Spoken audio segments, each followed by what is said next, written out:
കർക്കിടക വാവ് ഒരു ബലിതർപ്പണ യാത്ര. ഇന്ന് പിതൃസ്മരണകളുടെ പുണ്യദിനമാണ്. ഞങ്ങളും രാവിലെ ബലിതർപ്പണത്തിന് വേണ്ടിയിട്ട് വീട്ടിൽ നിന്നും ക്ഷേത്രത്തിലേക്ക് യാത്ര തിരിച്ചു. പിതൃസ്മരണകളുടെ പുണ്യദിനം വേർപിരിഞ്ഞു പോയ പ്രിയപ്പെട്ടവർക്കായി അവരുടെ ആത്മാവിന് ശാന്തി നേർന്നുകൊണ്ട് നമ്മൾ കൈകൂപ്പുന്ന ദിനം. അതെ, ഇന്ന് കർക്കിടക വാവ്. മലയാളികൾക്ക് ഇത് വെറും ഒരു ദിവസമല്ല, തലമുറകളായി പകർന്നു പോരുന്ന വൈകാരികമായ ഒരു അനുഷ്ഠാനം കൂടിയാണ്. ആ പുണ്യതീർത്ഥത്തിലേക്കാണ് ഞങ്ങളുടെ യാത്ര. ഹിന്ദു വിശ്വാസം അനുസരിച്ച് ദക്ഷിണായനത്തിലെ ആദ്യത്തെ അമാവാസിയാണ് കർക്കിടക വാവ്. സൂര്യൻ കർക്കിടകൻ രാശിയിലേക്ക് കടക്കുന്ന ഈ സമയത്ത് പിതൃക്കൾക്ക് നമ്മൾ അർപ്പിക്കുന്ന എള്ളും പൂവും ജലവും ഒക്കെ അവരിലേക്ക് എത്തുമെന്നാണ് വിശ്വാസം.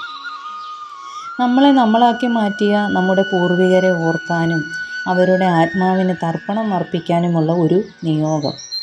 മാതൃദേവോ ഭവ പിതൃദേവോ ഭവ എന്ന സനാതന സത്യം നമ്മൾ പ്രവൃത്തി പദത്തിൽ കൊണ്ടുവരുന്ന അപൂർവ നിമിഷമാണ്. ശാസ്ത്രീയമായി നോക്കിയാലും പ്രകൃതിയോട് നന്ദി പറയാനും നമ്മുടെ വേരുകളെ തിരിച്ചറിയാനുമുള്ള ഒരു ദിനമാണ്. ഞാനും മകനും കൂടി രാവിലെ വീട്ടിൽ നിന്ന് നമ്മുടെ ഗുരുവായൂർ ക്ഷേത്രത്തിന് ഏകദേശം ഒരു 4.5 കിലോമീറ്റർ സഞ്ചരിച്ചാൽ ആലിക്കൽ ബ്രഹ്മരാക്ഷസ ക്ഷേത്രം എന്ന ഒരു ക്ഷേത്രമുണ്ട്. ആ ക്ഷേത്രത്തിലേക്കാണ് ഞങ്ങൾ പോയത്. ഞങ്ങളുടെ വീടിന് ഏകദേശം അടുത്തായിട്ട് വരും. ഇവിടെ വാസ്തു സംബന്ധമായിട്ടുള്ള ദോഷങ്ങൾക്കൊക്കെ മണ്ണുപൂജയും അങ്ങനെ പല പ്രധാനപ്പെട്ട പൂജകളുണ്ട്. വാസ്തുദോഷം, ഗൃഹത്തിലെ ബാധാശമനം, അങ്ങനെയൊക്കെ അതിനൊക്കെ വേണ്ടിയിട്ടുള്ള പൂജകൾ നടക്കുന്ന ഒരു ക്ഷേത്രമാണ്. അതുപോലെ കേരളത്തിൽ ബ്രഹ്മരാക്ഷസ ക്ഷേത്രമൊന്നും അധികമായിട്ടില്ല. അതുകൊണ്ടാണ് ഇവിടെ ഏറ്റവും പ്രധാനപ്പെട്ട ഒരു ക്ഷേത്രമാണ് ആലിക്കൽ ബ്രഹ്മരാക്ഷസ ക്ഷേത്രം എന്ന് പറയുന്നത്. ബ്രഹ്മരാക്ഷസ പ്രതിഷ്ഠയാണെങ്കിലും പരമശിവനാണ് ഇവിടെ. പരമശിവൻ ബ്രഹ്മരാക്ഷസ മൂർത്തി രൂപത്തിൽ രൗദ്രഭാവത്തിലാണ് ഇവിടെ കുടികൊള്ളുന്നതെന്നാണ് വിശ്വാസം. ക്ഷേത്രത്തിലെത്തുമ്പോൾ ചുറ്റും കാണുന്നത് വലിപ്പച്ചെറുപ്പമില്ലാതെ ഒരേ മനസ്സോടെ എള്ളും പൂവും കയ്യിലെടുത്ത് പ്രാർത്ഥിക്കുന്ന ആയിരങ്ങളെയാണ്. മൺമറഞ്ഞു പോയ മാതാപിതാക്കളുടെയും കാരണവന്മാരുടെയും ഓർമ്മകളിൽ അലിഞ്ഞ് പിതൃഭ്യോ നമ എന്ന് ജപിച്ച് പുണ്യതീർത്ഥത്തിൽ ബലിതർപ്പണം ചെയ്യുമ്പോൾ ഉള്ളിൽ നിറയുന്ന വിവരിക്കാനാവാത്ത ഒരു ആത്മീയ ശാന്തത. പുഴയിലേക്ക് ദർഭപ്പുല്ലും ബലിപിണ്ടവും ഒഴുക്കുമ്പോൾ ആത്മാക്കൾക്ക് ശാന്തി ലഭിക്കുന്നു എന്നാണ് വിശ്വാസം. ബലിതർപ്പണം കഴിഞ്ഞ് തിരികെ വീടുകളിലേക്ക് മടങ്ങുമ്പോൾ നമ്മളുടെ മനസ്സ് നിറയെ ഒരു കടപ്പാടുണ്ട്. നമ്മെ ജീവിക്കാൻ പഠിപ്പിച്ച് കടന്നുപോയ നമ്മുടെ പിതൃക്കളോടുള്ള കടപ്പാട്.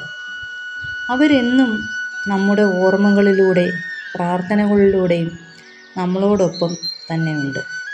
വളരെ രാവിലെ മുതൽ 5 മണിക്ക് ക്ഷേത്രത്തിൽ ബലിതർപ്പണം തുടങ്ങി. ഞങ്ങൾ ചെന്നപ്പോൾ കുറച്ചൊക്കെ തിരക്കുണ്ടായിരുന്നു. കുറച്ച് നേരം വെയിറ്റ് ചെയ്ത് വളരെ അടുക്കും ചിട്ടയുമായിട്ട് ഒരേ മനസ്സോടെ വളരെ ശാന്തതയായിട്ട് ഒരു ബഹളവും കാര്യങ്ങളും ഒന്നുമില്ലാതെ വളരെ ശാന്തതയോടുകൂടി നമുക്ക് ഒരു എന്താ പറയുക, ഒരു മനസ്സ് നിറഞ്ഞ് മനസ്സ് വളരെ ഒരു കോൺസെൻട്രേഷൻ എടുത്തുകൊണ്ട് നമ്മുടെ പിതൃക്കളെ മനസ്സിൽ നമുക്ക് ശരിക്കും ഓർത്തുകൊണ്ട് നമുക്കവിടെ പ്രാർത്ഥിക്കാൻ കഴിഞ്ഞു. അതാണ് ഏറ്റവും വലിയൊരു ഇതെന്ന് പറഞ്ഞാൽ. നല്ല തിരക്കുണ്ടെങ്കിലും ഒരു ബഹളവും കാര്യങ്ങളും ഒന്നുമില്ലാതെ വളരെ അടുക്കും ചിട്ടയുമായിട്ട് എല്ലാ കാര്യങ്ങളും ചെയ്തു പോരുന്നതായിട്ടാണ് കണ്ടത്. ഞാൻ ആദ്യമായിട്ടാണ് ഞങ്ങൾ ഈ ക്ഷേത്രത്തിലേക്ക് ബലിതർപ്പണത്തിന് വേണ്ടിയിട്ട് പോയത്. എന്തായാലും ഗുരുവായൂർ ക്ഷേത്രത്തിലേക്ക് ദർശനത്തിന് വരുന്നവർ നിങ്ങൾ ഈ ക്ഷേത്രത്തിൽ കൂടെ ദർശനം നടത്താൻ നോക്കുക. പിന്നെ ഇത് ഏകദേശം പുന്നത്തൂർ കോട്ട, നമ്മുടെ ആനത്താവളത്തിനടുത്തായിട്ടാണ് ഈ ക്ഷേത്രം നിലനിൽക്കുന്നത്.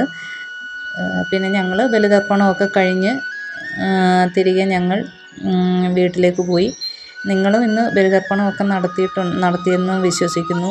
ഈ വീഡിയോ ഇഷ്ടമായെങ്കിൽ ലൈക്ക് ചെയ്യണം, ഷെയർ ചെയ്യണം, ചാനൽ സബ്സ്ക്രൈബ് ചെയ്യണം. മറ്റൊരു നല്ല വീഡിയോയുമായി വീണ്ടും കാണാം. നന്ദി.